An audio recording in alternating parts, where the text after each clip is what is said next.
What's up, y'all? This is Mike Manser with another Manser Faust Productions video. And today I'm going to do something I've been kind of throwing around in my head for a while. Going to go back about 20, 21 years to the beginnings of my vinyl addiction, what you see in back of me in most of these videos. What really, fueled this, not just physical media, because if you look back at my history, I've been buying CDs since I was like 5 or 6 years old. I remember going to probably back in the day, like Circuit City or Walmart or any of these other kind of big box stores where you would get, you know, where you would go through CDs and stuff. I remember getting like Michael Jackson's Bad or REM Out of Time, all these like pretty big albums for like a kid in the early 90s. I would always get stuff from friends, Smash by The Offspring, Dookie by Green Day. I was getting into a lot of these albums when I was very young, around like 6 or 7 years old, and these were like just coming out and just starting to get all this praise, and like they were big albums at the time. I was really interested in a lot of that kind of stuff, but I didn't have access to vinyl. I didn't have access to record stores until I got a little bit older and started venturing with my dad out to places like Northampton and Amherst. Growing up in Springfield, there wasn't really a lot of record stores in that area when I was growing up. Mostly you had like chain record stores like Strawberries, Record Town, a lot of stuff in the mall that would later become places like FYE and those kind of chains. But they didn't carry vinyl at the time. Throughout the 90s, vinyl was kind of this dead format. That was kind of the gospel of the time. As a lot of people were not really into vinyl. Um, I think a lot of that had to do with the proliferation of CDs, CD players in cars, the portability of CDs. You could take like 6 or 7 CDs, pop them into your car stereo. A lot of them had the disc changers and everything like that at that point. You also had the big like 10 CD changer, like kind of spindle things. My parents had one that played 5 back in the day, but I remember those were always a pain in the ass because the mechanism that would keep them spinning would always break, and they'd still play a lot of vinyl. I remember one of my earliest memories when I was about 1 or 2, very young, opening up a chest, and it would just be filled with records. And I'd be to my parents like, "What are these?" And they would tell me, "Oh, they play music." And as I got a little bit older, my dad would yank out old like Led Zeppelin, Jethro Tull, Pink Floyd, these bands that were very formative for me growing up. And he would play records. We'd have record nights where we'd jam out a bunch of records. And he was really into it at that point. I remember we used to go to around like 2000, 2001. I started going with him to record stores and stuff like that. And back then, you would go to a lot of these places, and they have the big lineup of racks of stuff for $1, and it's not like today where you go to like a Goodwill, you can find stuff for $1, but it's mostly like classical renditions of things and movie scores, like shit no one wants, Engelbert Humperdinck records, um, like a lot of those like big band jazz records, the kind of stuff like my grandfather had in his collection that I ended up getting. um, Count Basie, a lot of that kind of stuff.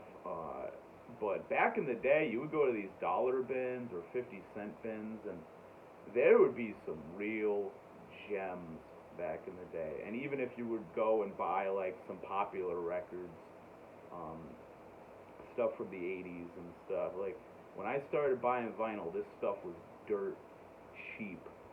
Like, I got some records for like $2.50 back in the day. One of the shops I'm going to talk about up in Amherst, Massachusetts, is called Mystery Train. It was at a different location back in the day. It was kind of in this basement underneath a kind of office building, I believe, and it was in the same kind of area as a brewery, one of those little microbreweries, which were pretty popular up in that part of Massachusetts at the time. So I would go flipping through records at Mystery Train, and then my dad would go next door and get a couple of brews, and he'd go through records as well. And he raised me in a lot of ways on these dollar bins and just digging through stuff and taking like an hour or two in a record store and just trying to find like the best deals you possibly could. And this is before the big vinyl boom. No one was buying these. They were giving stuff away. I remember getting like metal records, Sodom, Agent Orange, a couple of years later, Destruction, Infernal, Overkill. A lot of these like albums you see going for outrageous amounts of money on Discogs and eBay nowadays, but I was getting them for like $7 or $8, sometimes for free, because they just wanted to get rid of a lot of their metal stuff, and I'd usually have a pile going. It was an interesting time for a teenager to be getting into a lot of this stuff. And I was still buying CDs pretty much until I moved to New Haven in 2013. I was still very much, focused on CDs for a very long time. But, vinyl was, slowly becoming like my preferred format from around 2002, when I first started buying these, to about 2000 and say like 10. I was really pulling in a lot of vinyl, and what I liked about vinyl was there was a lot of stuff that hadn't come out on CD. So you'd go through my choice magazine back in the day was Maximum Rock and Roll, and I remember I found Maximum Rock and Roll through Dynamite Records, which is one of the first places. That was in Northampton. It was in the basement of this kind of shopping mall kind of thing called Thorn, which was really cool back in the day. Last time I went to 3 years ago, I went up to Northampton again, and I don't recognize it at all. I think it's like a Newbury Comics there. A lot of the cool, quirky kind of shops have been shut down. It kind of reminds me a lot of Provincetown. How, like, when I was a kid, Provincetown was really edgy. Like, you'd have the giant murals of, like, naked women and stuff like that on the side of buildings. You had these amazing parades downtown. There was a lot of great, like, wacky clothing stores and tattoo parlors, a lot of great, like, pizza shops, and there was a couple of cool, like, record stores that I didn't go into a lot because they more catered to a queer kind of scene. There was a lot of electronica and dance music and that kind of stuff, and I wasn't into a lot of that stuff at the time. And a lot of them would be like bootleg CDs and stuff like that. Kind of like bootleg kind of stuff.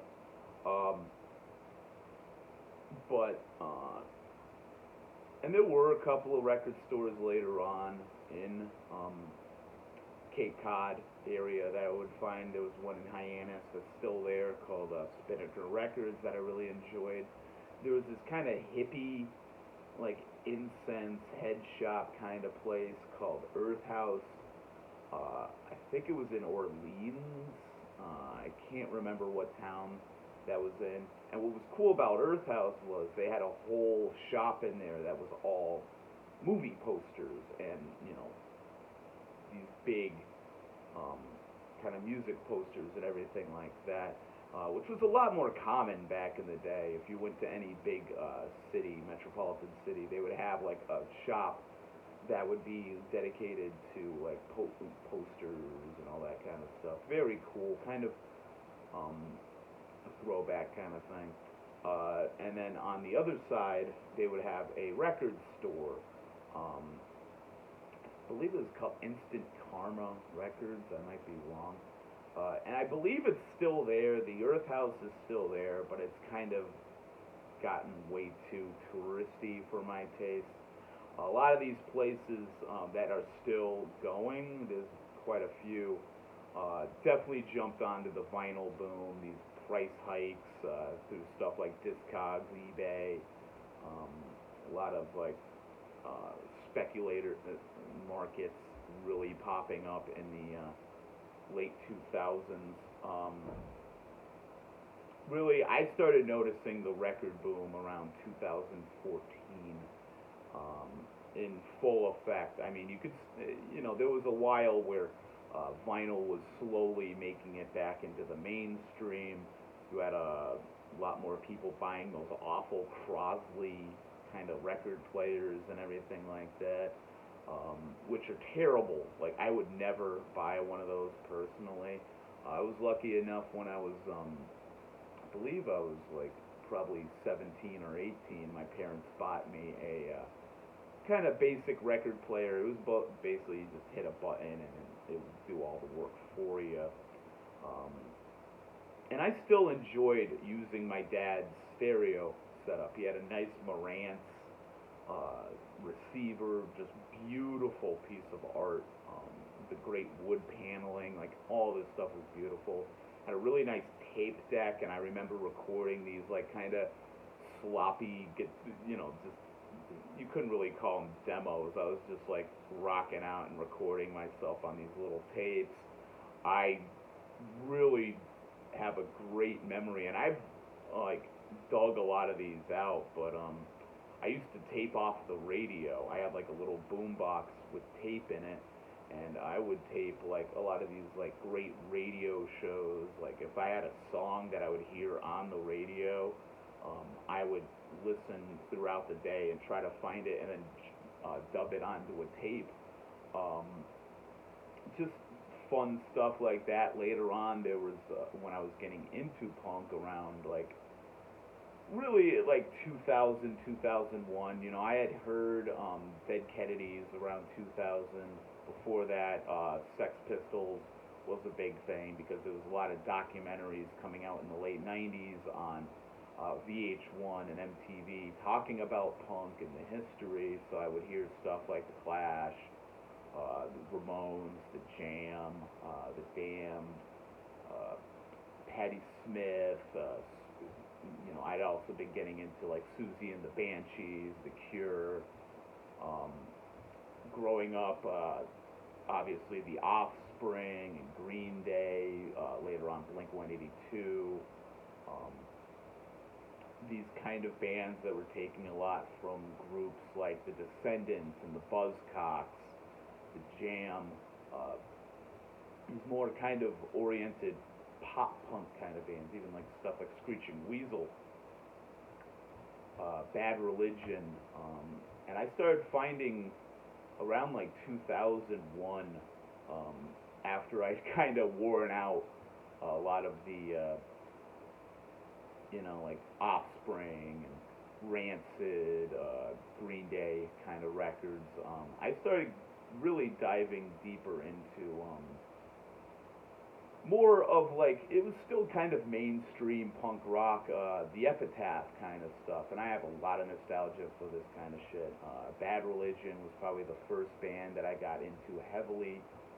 From that, stuff like Recipe for Hate, Suffer, definitely like NoFX was an early one for me. I kind of fell off of them pretty quickly because by like 2001 they had kind of become a joke. 2003, infamously, they released The War on Errorism, which is one of the stupidest fucking albums I've ever heard. And I kind of gave up on them. I didn't really follow up with them past that. But, Punk and Drublick, a lot of those, like, mid-90s records were becoming big for me. Pennywise.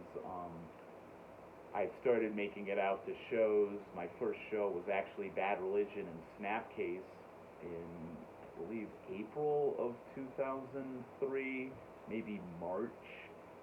My dad brought me and my buddy Phil Kober out to Hartford, which wasn't bad, but it was huge for me because I'd been to a couple of big shows with my parents. I saw Weird Al at the Big E when I was around 8.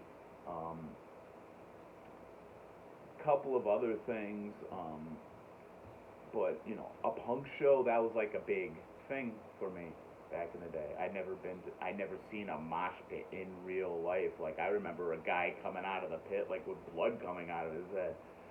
The Webster was this crazy kind of place when I was a kid too. You stood outside waiting to be let into the club, and there'd be like bullet holes in like the glass above like the entrance and all this other crazy stuff. I remember this dude with a giant purple mohawk, like in the middle of the street, like guiding traffic and stuff, and it was like a ton of entertainment. But you knew that this part of town was like sketchy. You wouldn't spend a lot of time there.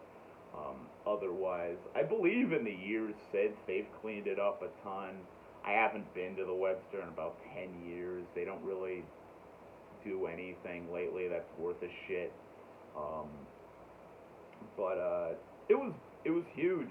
This band Stun, who I ended up seeing on Warped Tour later on that year, opened. Snapcase was fucking amazing. I still really have a lot of respect for them, even though it was very strange seeing a band like Snapcase open for Bad Religion. They weren't as big a name at that time. I think they were starting to hit their like top tier, because whatever album had just come out in 2002, 2003, that was really starting to blow up. I believe they were on Epitaph. I might be wrong. Maybe they were still on Victory.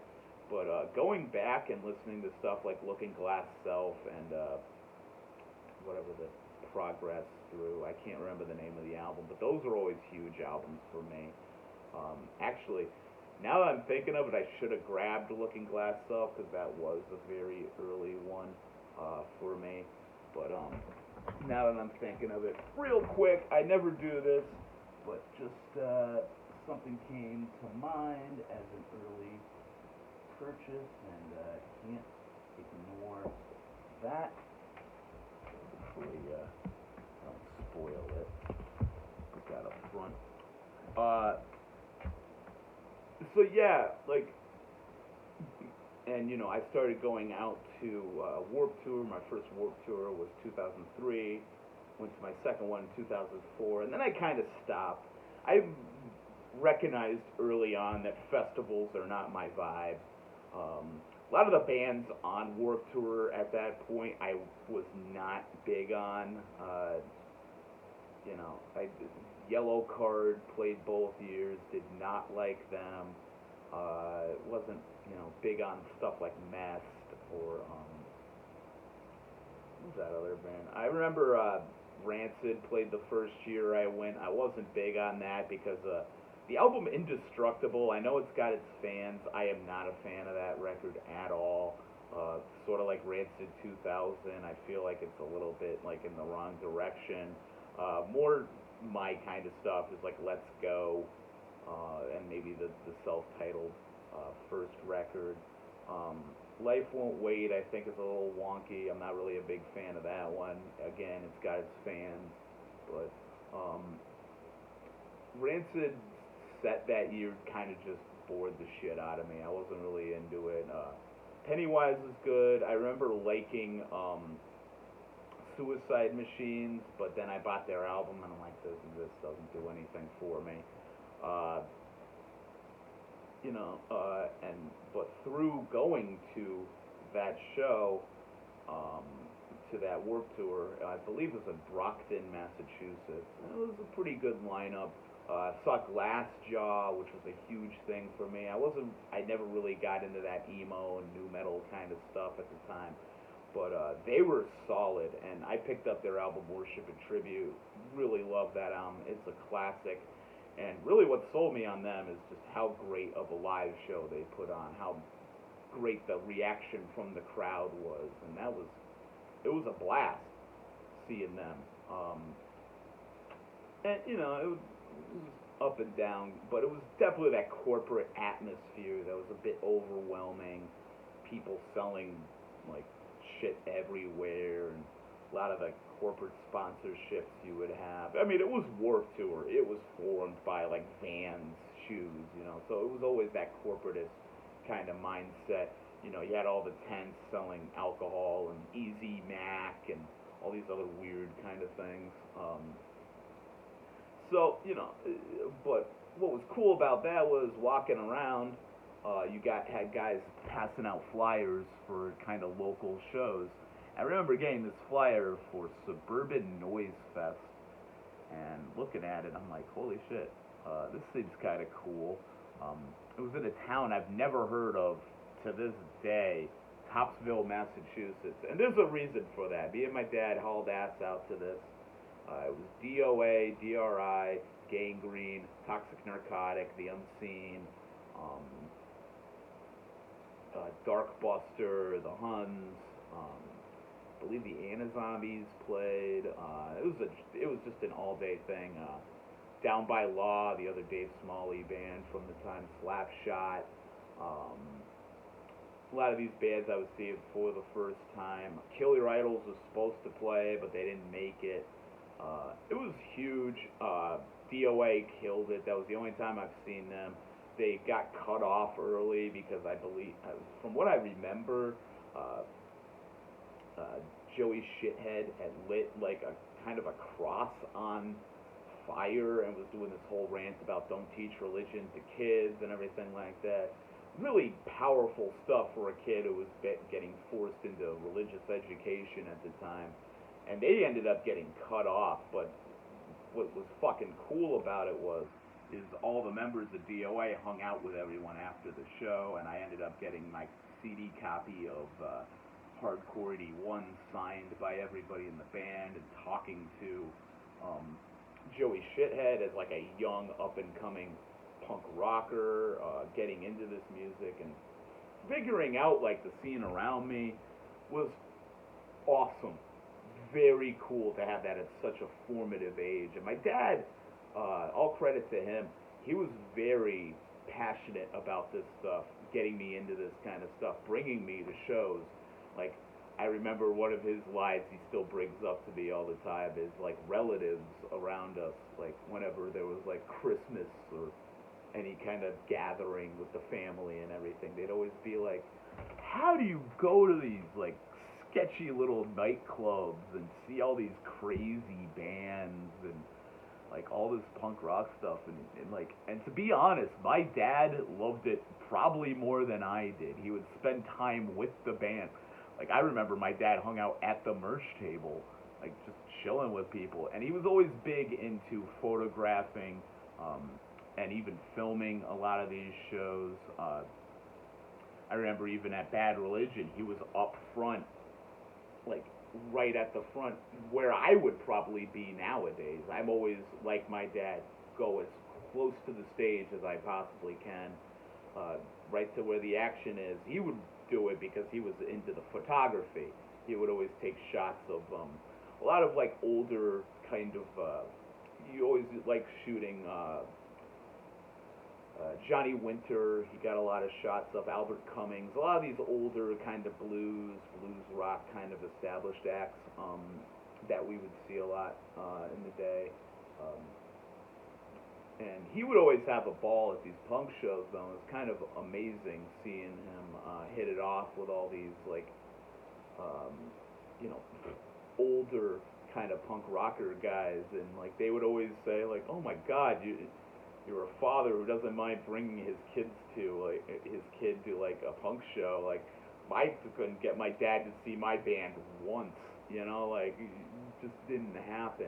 And that was very cool. My parents have always been very enthusiastic and encouraging of my creativity and my tastes in art. My dad was always a big record collector. He was always into going to shows in the 60s. Like, he brought a lot of that kind of community aspect and like love of art and music to me. Uh, and I'm forever grateful for it. And it really did help open my eyes to so many things, different elements of shows and stuff. Like nobody was getting CDs signed and everything like that. I was doing it because my dad was very big on getting autographed stuff, and he had a safe, I remember, filled with like autographed drumsticks and records and posters and all that kind of stuff. Like it was so cool seeing a lot of this stuff as a kid that my dad would like accumulate through years of going to shows, and it was definitely like a learning experience for me through all that. And during all this time is when I started going to record stores hardcore. So this is going to bring us into the show and tell part that all of you are used to. And I remember when I was a kid, one of the cool places I used to go to when I was in the height of my CDs, buying CDs and everything like that, was Music Outlet in Enfield, which I'm not sure if it's still there. It's probably gone. But that was a cool spot because back in the day, the only other place around that area that was doing this sort of thing was a place called Media Play, which was an early, what Barnes and Noble and these kind of big stores would do later on, where it was not only like CDs and movies. This is right at the dawn of like DVDs becoming like a consumer thing. A lot of people, like probably around 97, you would go into these stores and see setups like showing you like, oh, this is how you access like commentaries and stuff like that.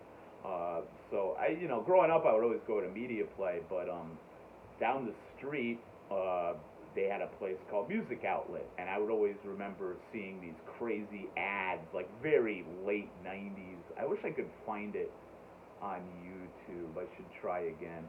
But there was these great ads talking about like all these great records they were getting in, and they would have like all these cool shots of the posters and the merchandise and stuff. That it was a really great store. I remember going there and special ordering a lot of records when I was first getting into this stuff. I remember getting The Crew by 7 Seconds, the first Adolescence record. And you would have to special order them because you didn't find this stuff. Every once in a while, the local Hot Topic at the Eastfield Mall would get some stuff on CD back when Hot Topic actually had physical media and not just shirts. But Music Outlet was a big deal. I used to go there back in my CD buying days, and they would have a ton of those like bootleg live CDs. A lot of times imported, and you would have like live recordings of like a lot of Tool shows, some Offspring shows, Red Hot Chili Peppers. I remember there was a lot of stuff. A lot of these like big kind of things you couldn't find back in the day because there was no Spotify, there was no YouTube, there was none of this stuff that like specialized in these kind of bootleg live recordings of stuff. And it was cool for that kind of stuff. And they always had this small little area in the back for records. Because, like I've been saying, records were not like the big thing at the time. It was still CD dominated in a lot of the culture. But getting into hardcore and a lot of more metallic stuff early on. Like when I was a kid, one of the first records I really clinged on to was Ride the Lightning by Metallica. I remember they had Load on the bowling alley I used to go bowling at all the time. They had Load on the jukebox, and I would always play that. But I remember Ride the Lightning was really like huge for me as a kid. Finding that alongside stuff like Antichrist Superstar, Smash by the Offspring, probably the first 311 well, not the first 311 record, but that blue one that everybody was into at the time. Has not aged well at all, let me tell you. But find a lot of this stuff early on. Did kind of make me accessible to like stuff like Negative Approach, Minor Threat, definitely Misfits. I would go to Spinnaker's in Hyannis in Cape Cod and get a lot of this kind of stuff. I remember picking up MIA, the discography of the Germs at the time, loving that record, just thinking that was insane. There was like a compilation from MDC, a lot of that kind of stuff. So that was the first time I heard like Corporate Death Burger and Multi-Death Corporations, all these classic like MDC tracks. There was a lot of great like Black Flag stuff there. I remember finding like Black Flag and Dead Kennedys were probably the first ones I really got into. Again, back up in Orleans at Earth House, one of the records I remember always coming across there was the in God We Trust Incorporated by Dead Kennedys. And what's cool about that was I hadn't heard this stuff, but I remember flipping over the cover. You have all the lyrics at the bottom. And just reading the lyrics to stuff like Religious Vomit and Dog Bite and all these crazy songs and trying to imagine what the music sounds like in my head. And then later on, like stuff like Kill the Poor and I Kill Children and California Uber Alice, all these like dark, evil sounding Holiday in Cambodia. Once I found Dead Kennedys, it was just like no turning back from there. So like, and yeah, so Music Outlet was definitely one of the first ones because I was already going there and buying CDs. And I remember going there, you know, they had the small little record selection. I came across this, and you know, it's kind of overstated as far as like, especially like East Coast hardcore kind of people when metalcore was first becoming a thing.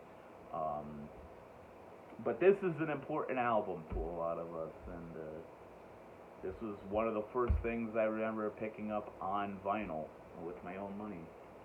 That is Satisfaction is the Death of Desire by Hatebreed, the first LP. I believe it's from 97. This is on Victory Records.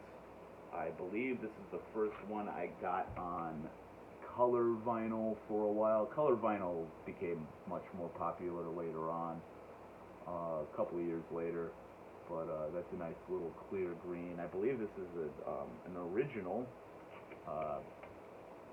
got in 2002, maybe even late 2001, and this is, you know, awesome for like a young kid getting into stuff, because this for me definitely opened the door later on to stuff like Sepultura, the Wolverine Blues era, the Tomb stuff, Earth Crisis, Strife, a lot of that late 90s kind of stuff. At the same time, I was also getting into Slapshot, a little later on, stuff like Snapcase, which was in line with this kind of thing, that like early 90s kind of like metallic hardcore kind of stuff. Later on, Cold as Life, Blood for Blood, a lot of those kind of bands. Hatebreed's like interesting for me because this is about as far as I go. I really like the 7 inches as well. They're Split with Neglect is a classic, one of my favorites. This is definitely some great stuff. It's very raw, it's very punishing. It's got that late 90s Victory kind of production to it. Just a lot of low end. The guitars sound very heavy and crushing. I remember getting into like, you know, when I would mosh in my basement and jam out in my basement and stuff. This was definitely like one of the ones I would go the hardest to as a kid. You know, just great throughout. You know, I even love like a lot of the songs on here still. Before Dishonor, that great intro, you know, sample. Conceived through an act of violence, afflicted past, not one truth, betrayed by life. The last breath was always like the crazy, like great breakdowns throughout these. Puritan. I was going to Christian school from like 6th to 9th grade, and it was hell. And a lot of stuff that I was clinging on to at that time was very kind of satanic and evil in a way, and that kind of thing. But you know, very critical of religion. That's what got me into Bad Religion and those kind of bands. Was but being intelligent about it. Now, Hatebreed, not that intelligent, but it's very much in that intense, youthful critique of religion and, you know, society in general, a lot of that kind of stuff. And as a kid coming up at that time, this was a very important band. You know, as they went on, was not my thing. They're playing soon at Toad's Place, and I like the opening acts, but I don't really like that place at all. So, yeah, but important album, Hatebreed, got me on that path. So, I mentioned Mystery Train, and that was really like the starting point for a lot of this stuff. Because I remember going there, they had a punk section. That was like the first time I ever saw anything like that. And there was a lot of great, like, unknown stuff. A lot of local stuff that I'd never seen since. There was some stuff I forgot to grab. I remember they had an original, like, The Adolescents Blue Album for $20. And I believe it was OG, and I never grabbed it. Big regret to this day. You got a lot of great stuff in there, like some later era, like MDC stuff, and you know, I was taking much more of a chance back then. But what I loved about Mystery Train is right next to the punk section, they had a listening station, which is definitely a thing of the past. Shout out to Static Era. Jay installed like this awesome listening station there. I'm like, that's so fucking cool.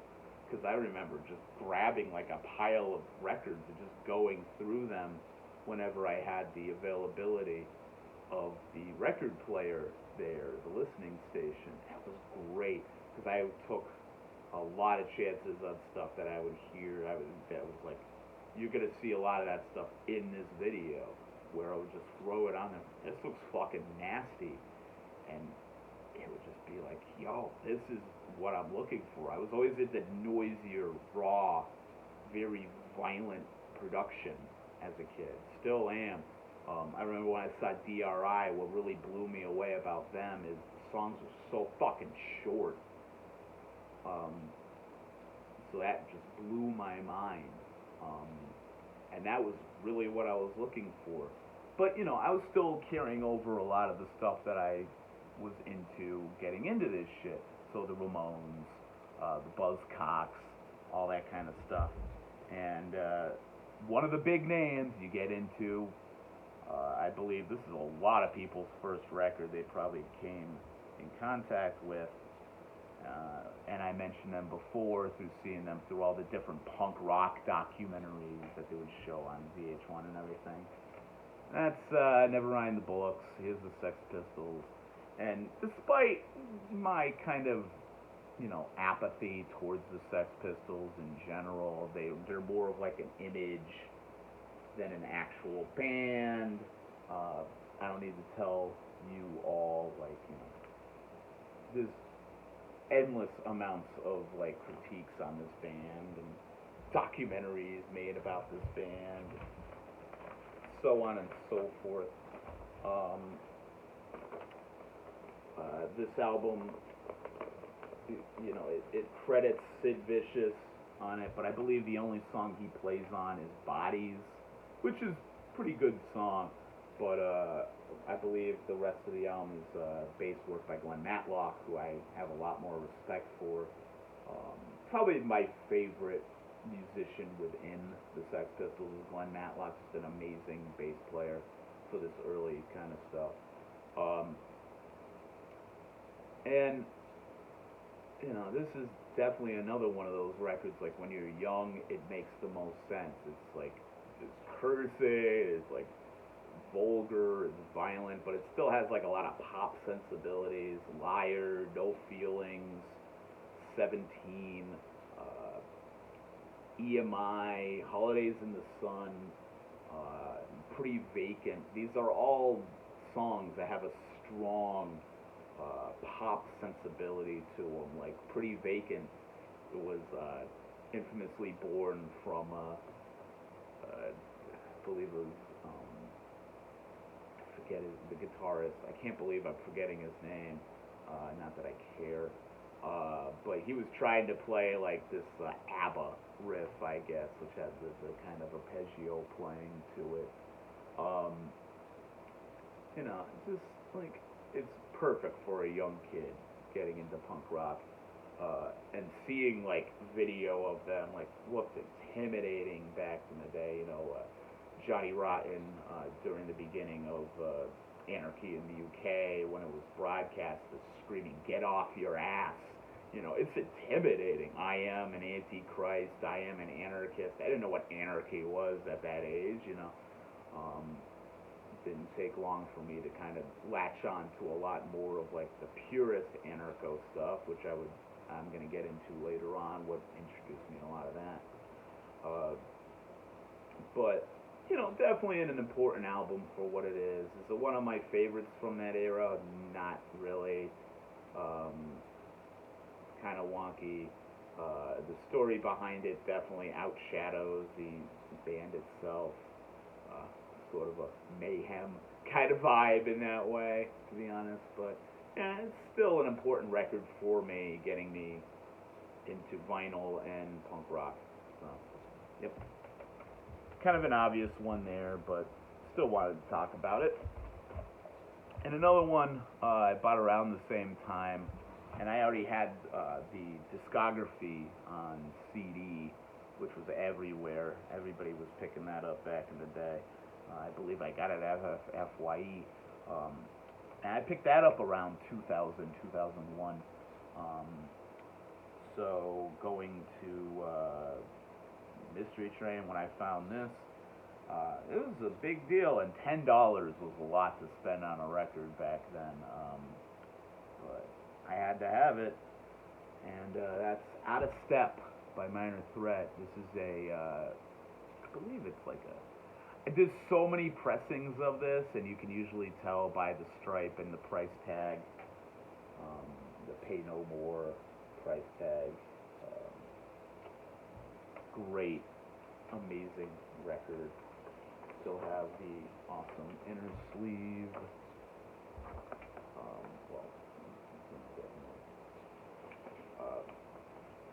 Just an amazing record. This is probably my favorite Minor Threat material. Betray, Think Again, It Follows, Sob Story, No Reason. The extended version of Out of Step. This whole thing fucking slaps.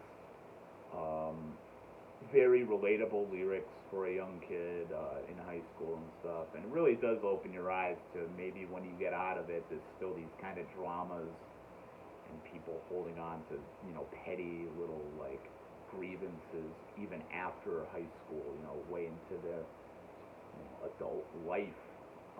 I still relate to a lot of the lyrics on this, you know, like, It Follows is definitely, like, an amazing song for me because of how relatable it is. And look back and laugh about, you know, like, growing apart from a friend and betraying each other and that kind of stuff. Very, you know, like stereotypical hardcore lyrics, you know, just endless amounts of "you stabbed me in the back, you betrayed me" kind of lyrics throughout hardcore. But I really do think like Minor Threat, at their age and like the amount of like how great of a band they are musically, um, how ahead of all the other stuff going on at the time this band was. Like their playing is unmatched. Just amazing, amazing music. Um, just cannot say enough. And really, the big influence of straight edge on me as a young kid. Um, you know, pretty much claiming edge from around 15 to 19. Not a very long time, but at the time it felt like a long time. It felt like a lifetime. Excuse me. Was very important in keeping me away from some of the sketchiness that I was running into in high school, and really did shine a light on maybe this is the type of culture that I don't want any part in, and still holds true to me to this day. So much iconic about this cover. You know, you got the little black sheep running away from the flock. Just an important band to me throughout my life. And I love Ian's other projects. Embrace is amazing. I love Fugazi. The Pale Head record he did with the guys from Ministry is one of the best Ministry-related albums of all time. Very important band, very important release for me throughout my life. Love this record, as I'm sure many of you watching this do as well. So, going over to Northampton, which is another place I would do a lot of record shopping. You had a ton of great shops there. You had B-Side Records, which was in a basement. It always irked me. They had a giant poster of Morrissey in the basement. That always kind of got on my nerves. But I got over that later on, even though I think Morrissey without the Smiths behind him, fuck off. But the other one that I really loved was Dynamite Records, which I referenced before, which was in a basement of this place called Thorn, across from like one of those proto Whole Foods kind of vegan health food kind of stores. I always loved the smell coming out of that health food store. It was always like the fresh fruit was just such a cool like scent. And I remember grabbing copies of, they had Maximum Rock and Roll there, and that was the only way I knew how to get it. I didn't have any local like newsstands. They definitely didn't carry it at Barnes and Noble. I remember grabbing those when I went to Dynamite, and while I was there, buying records. And this is one of the first ones I picked up that really just changed my life in so many ways. Not enough I can say about how important this record, not only from like a music aspect, but political, social, even the religious context of a lot of these tracks really spoke to me. A lot of the art of it, the collage work that you'll see on the artwork, really important record for me, and that is Feeding of the 5,000 by Crass, the first Crass LP from 1977. I believe this is a 2001 reissue. I am not so sure. Around the same time as finding Crass, I had really gotten into the band Conflict. I had one of their CD compilations. I believe it's called By Any Means Necessary. Really enjoyed that kind of stuff. Had a weird kind of sound for me at first. Like anarcho-punk was definitely more of like this kind of, it spoke to my prog rock sensibilities that I was growing into at the time through stuff like King Crimson and Jethro Tull, Pink Floyd, the Peter Gabriel era Genesis stuff was very important to me as well. I love the packaging of this. This is one of the first records where it wasn't just a gatefold, but you had to fold out. You got they always had the great, like, posters, complete fold-out posters. It definitely looks like what I loved in, like, zines and stuff. Like, the few times, I just realized I was throwing that upside down. A few times I would get, like, old zines. I love this aesthetic. The collage work on the cover. I am a huge fan of collage work, and G. Voucher, I believe, who would do all the artwork for Crass, was a huge influence on me as a developing, like, kind of graphic artist. Just amazing, visceral, urgent, like, just in your face music. You know, what was a really big track for me on this is the first track, Reality Asylum. The lyrics are just spoke to me hardcore back in the day with all the religious, like, anger and negativity within these lyrics, and just and the kind of noise soundscape behind it was huge for me at an early age. Just the building.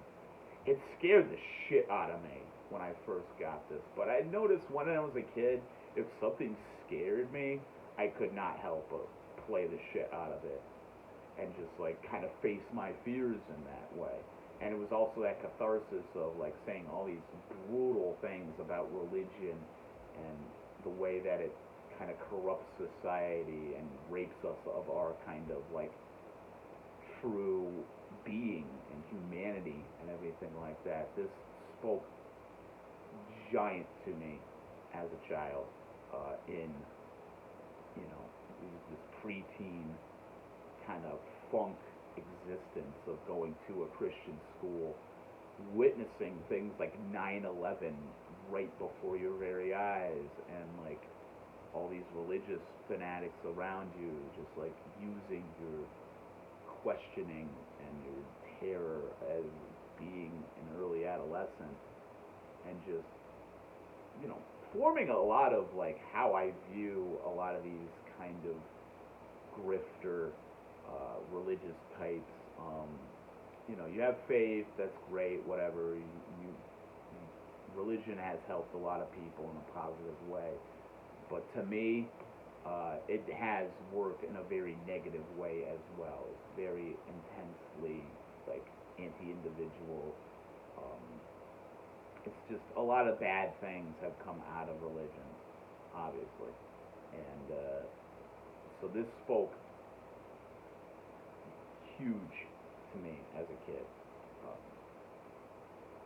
And then the kind of anarchist philosophies in this, I would always read a lot of the liner notes in a lot of these and stuff. Just the samples, the kind of it puts you in a place of the early Margaret Thatcher kind of reign in England. All these kind of authority figures in places you wouldn't know about otherwise. How they're able to, like, destroy, you know, the working class to their own benefit.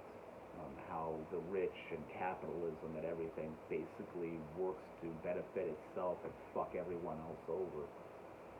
War being this, like, horrifying atrocity that for some reason we keep engaging in, even though it only results in, you know, these unwinnable power struggles throughout history, and just death after death of casualties and soldiers and these people who are being bred to think they're doing the right thing and being led to kill because they're told it is the right thing to do. Just such a powerful band. Their kind of communal aspect. They were kind of like the leftovers from the positive elements of the hippie movement that hadn't gotten swallowed up by Reaganism and these stupid time life kind of aspects of like hippiedom, these kind of, homogenized, imaginary kind of projections of what the 60s must have been. These are people that were living the life truly, and really opened the door for a lot of great stuff. Crass Records, very important label for stuff like Conflict, Poison Girls, Flux of Pink Indians, Rudimentary Peni. You got the Captain Sensible 7-inch that came out on there. You had some other releases from like NBC that would come up. Like, very important band, very important scene. The Dial House kind of aspect, their squad that they had in England somewhere. Just very important band to me. Incredibly like interesting dynamics within the band, the different members, what all their like aspects on their views on feminism, sexism, capitalism, religion,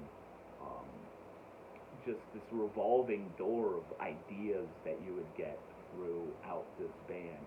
I really love the album Penis Envy, which I don't have a physical copy of, how it really is one of like the first really brutal takedowns of rape culture and misogyny and these kind of like ways that we treat femininity in our society and Western culture.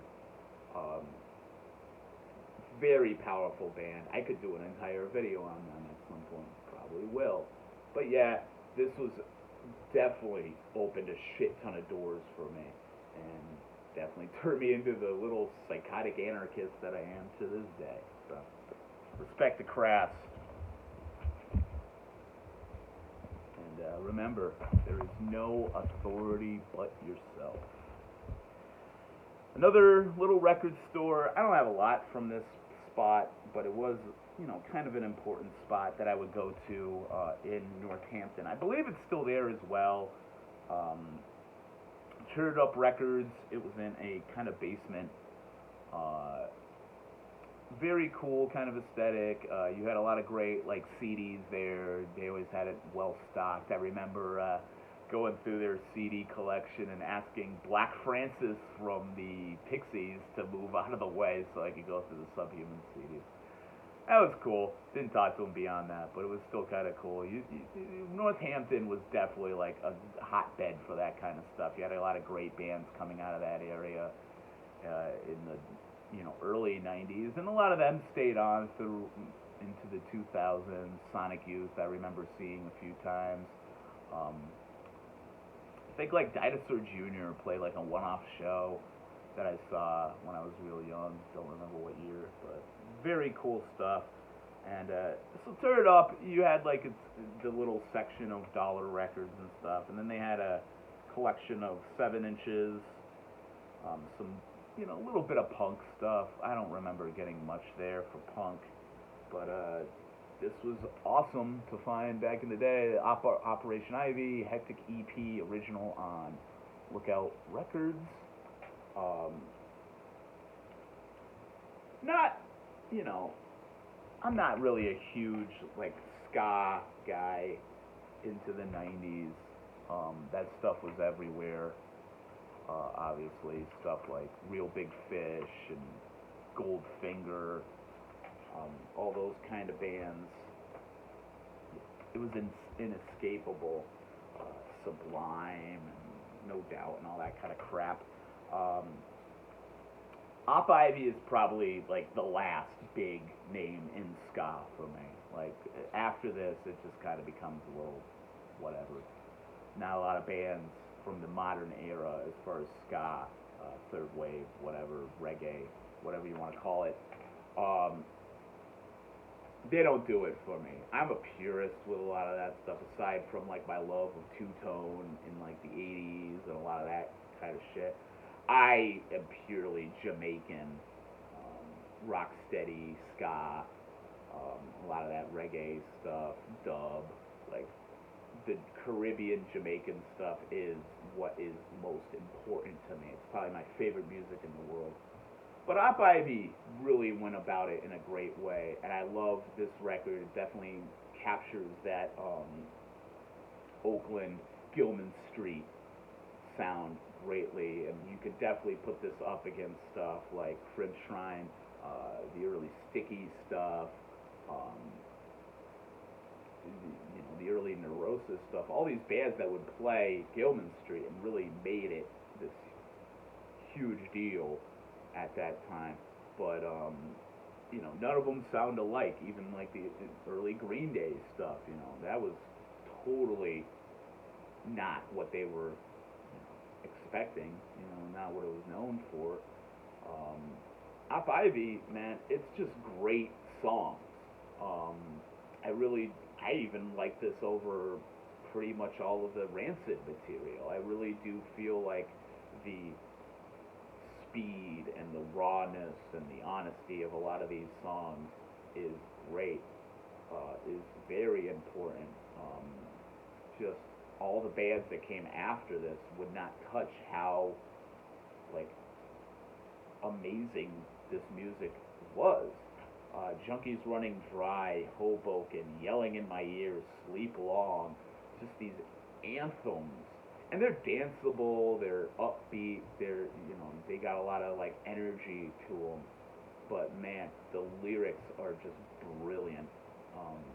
Very simple, but it does very much paint the picture of where this band was coming from.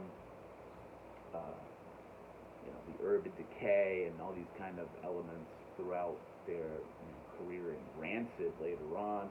Just amazing band, amazing record. Big deal for a young kid to find this once again. It's sensing a theme here. But yeah, awesome. So, Mystery Train, going back to that again, my favorite thing to grab and take chances on there was the 7 inches, because they'd be dirt cheap. I mean, $250, all these. And I just grabbed a few off the top of my head that were very important to me. This first one, before this, I was not familiar with Japanese music at all. Japanese hardcore, Japanese punk, all that kind of stuff. But I remember seeing this cover, and I was just like, yo, this is coming home with me. This is going to be awesome. Throwing it on the record player. Just, holy shit, this blew my fucking head off. Like, and it's one of those records not a lot of people like reference or anything like that, and it was brand new at the time. I think it just come out.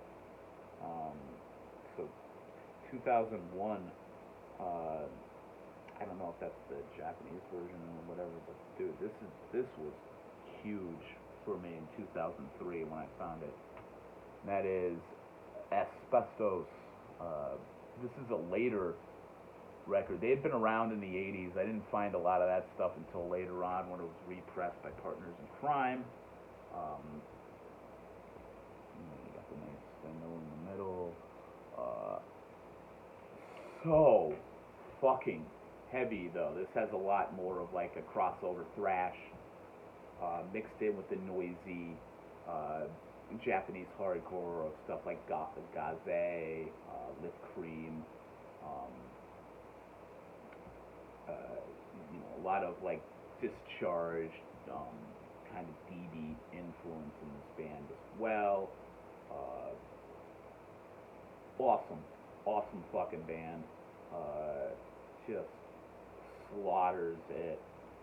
The song Bomb Slaughter, the fact that they have a sample of George W. Bush, I think at the beginning of the Iraq War, like doing his whole like thing against like terrorism and stuff like that, whatever.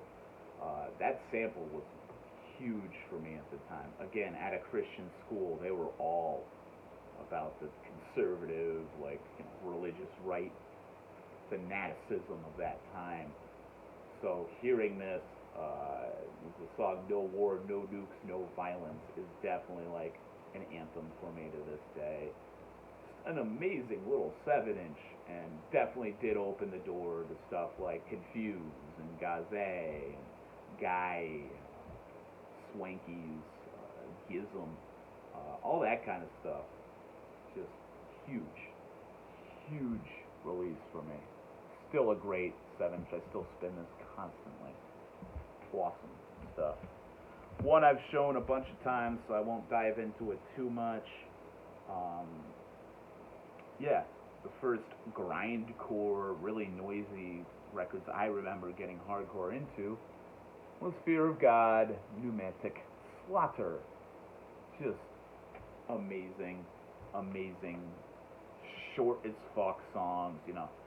At that time, loved my 19-second long bursts of energy and just the feedback on this and, you know, the incomprehensible vocals and just everything about this. It was recorded live in what sounded like a fucking squat. You know, like, it's just amazing. It's still one of, like, the best and most important noise grind records of all time. So fucking good. So yeah, I've said a lot about this in the past. Pneumatic Slaughter, just top tier grindcore.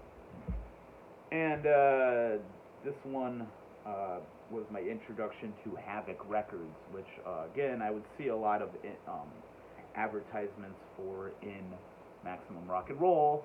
And that was like, this is when Havoc Records was out of control. They were releasing some of their best stuff. The Destroy material, a lot of that great stuff. Also, a lot of the stuff coming out on Profane Existence was very important at the time. And I really do like this. This is some sleazy, gutter punk kind of stuff. This is The Murderers. This band is sick. I know they have a LP that came out a couple of years ago that has like all of their material on it, but for the longest time this is all I really knew of, and this is so fucking good.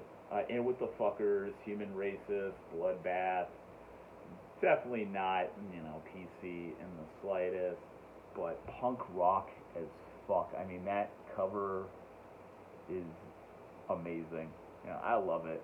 This is still like some fun aggro shit. The sample starting off the album from Clockwork Orange, "You are now a murderer." Like, just love it. You know, one of my all-time favorite movies, and really got me into punk rock is loving stuff like Clockwork Orange and Taxi Driver and all these kind of things, and having that element within the music was hell yeah, all about it. So, yep, Murderers, self-titled 7-inch.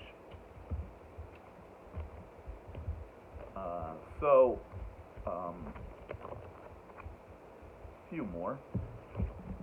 This I haven't listened to in a long time. I remember liking it. This is more in the path of stuff like sort of like the post 7 seconds kind of stuff. A little bit of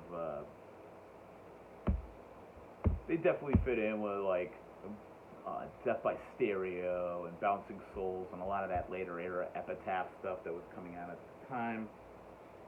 Don't remember what year this is from. I believe 96, 97, something like that. But Redemption 87, I don't know much about this band. I just remember really liking this record. Haven't spun it in a while. Really fun, just like fast, sort of hardcore, sort of skate punk kind of stuff from the 90s. It's out on New Age Records. Really cool. I'll have to re-listen to it again. It's been, like I said, a very long time. It'd be cool to revisit it, see what I think of it now. And so, kind of following some of the more grindcore crust and the anarcho stuff that I mentioned before with Crass and such. This is my kind of intro to tribal war and in effect like Profane Existence and those Crust War, all these kind of labels that had a very strong footing in that scene. Putrid Filth Conspiracy, all these kind of labels that were really flying the flag for underground grindcore, stenchcore, crust kind of stuff. A lot of these bands like Contravene, Detestation, even stuff like Harem Scarum and those more anarcho style kind of bands. Real big for me at this time, my budding anarchist kind of philosophy. So yeah, this is a huge one for me, and that is Axiom, Apathy and Privilege, which is a record like I used to hear a lot more of back in the day, like around like 2005 and stuff, when this stuff was becoming popular. But don't really hear too much about it now. Got the great like little inner zine happening. A lot of cool stuff in there. Got great artwork, little write-ups on philosophy, what the songs are about. Just great. I love these kind of like fold-out posters and zines, like the kind of zine culture that they were pulling from. Very intense stuff. I love this record. Very much in a kind of doom style of fast crust, with a little bit of grindcore, guttural vocals, some amazingly noisy guitar solos, sort of in like the simple like one note tradition of like Discharge and those kind of bands. Just rages along. There's some really great spoken word material on here by Mike Antipathy, which is actually kind of interesting. Like these are full length, almost like kind of critiques of capitalism and kind of the homogenization of punk rock at the time. You got Punk as Mediocrity and Anarchism, the ideological refugee camp, and these are intensely like anarchist kind of essays delivered, and it's just really inspiring. I learned a lot from this record. The song "This Isn't Life" is very strange. You got this weird kind of synthesizer sound in the beginning of it, and it's got this kind of post-punk dancey kind of vibe, and then goes straight into this like raging, grinding, crustcore kind of sound. I really did love that track a lot.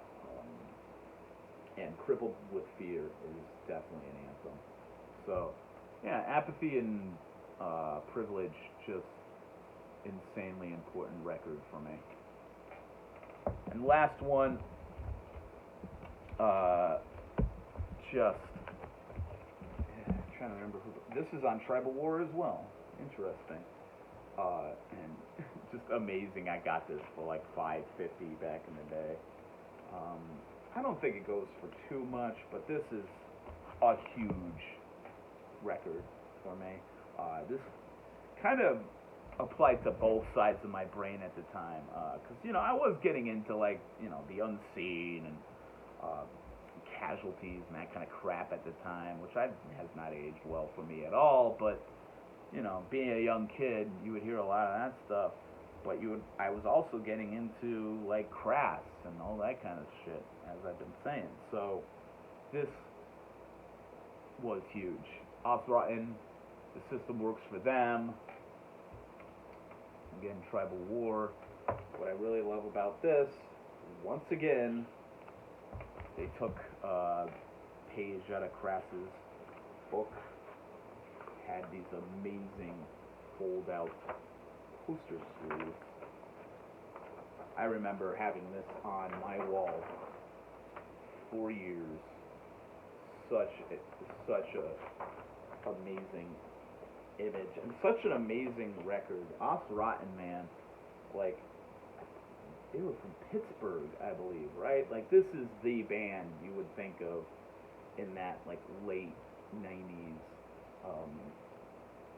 kind of vibe.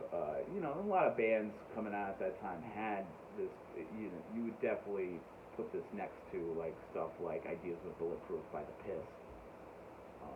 A lot of like Mankind material, even Detestation and those kind of bands coming off of like the Profane Existence stuff. I believe their next album, and now back to our programming, was put out by Profane Existence. I might be wrong. I believe the last one, The Rotten Agenda, was put out by Havoc. But they were always really great, you know, evenly distributed to the peace punk, anarcho punk kind of stuff, but with a lot of like street punk and early stenchcore influences. You can hear a lot of great influence from like Hell Bastard and Axe Grinder for sure. Just an amazing band. Also led to other groups like I'm losing my train of thought a lot today. A lot of other groups like Behind Enemy Lines and Caustic Christ, which are members of this band, move on. And the dual singers was really cool for me back in the day. How they just trade off lines and stuff. It kind of had. It doesn't sound like hip hop at all, but it did remind me of like kind of a Beastie Boys kind of thing, of how they trade off lines and stuff. But this is intense as shit, like just so good. The intro, this long like kind of soundscape of different like speeches and like interviews with revolutionaries and anarchists and stuff like that. Just another one of those records that really did open my eyes to so many different ideas and beliefs and, you know, anti-capitalism, anti-religion, all this kind of shit. Just such an important band for me. And I'm happy I got into a lot of this stuff when I was getting into politics and anarchism and everything like that, because it really did show that, you know, it's not all about burning down, you know, like your Starbucks and everything like that. It's really about, for me, why I love anarchism so much is, yeah, you're in these confrontations with the state, but it's really about what you build in its wake after everything collapses. How do you build a community out of respect and, you know, empowerment from the people instead of from the top down? Just very important to know a lot of this growing up and to learn responsibility in revolution.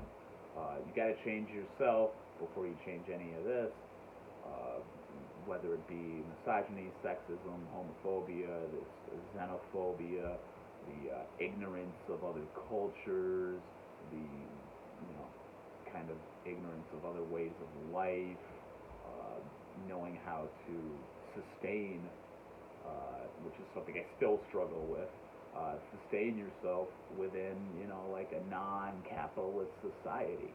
These are still ideas that I'm developing through years of listening to this music, of reading Noam Chomsky and Howard Zinn and Peter Kropotkin.